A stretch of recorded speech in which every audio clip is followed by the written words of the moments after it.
mbokk yi subhanallah l'islam dafa tumuranke tey sadaqa rasulullahi sallallahu alayhi wa sallam yonent bi sallallahu alayhi wa sallam wax na wax joo xamante ni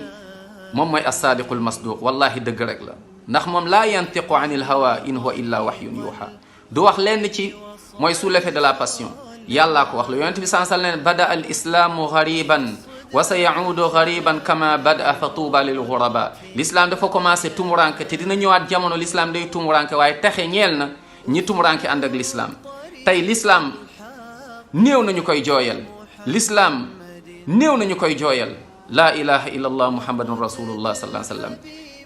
tey nit taxaw na fi saaga yàlla kenn waxul subhanallah taxaw nañ fi nit taxaw na fi ne diw mooy yàlla diw moo bind yàlla laa ilaha illa anta subhanaka inna kunna min az-zalimin ñépp noppi illa man rahimallah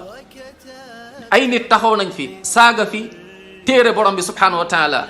ay nit dem nañ ba ne li diw bind moo gën alquran subhanallah ñu dégg ko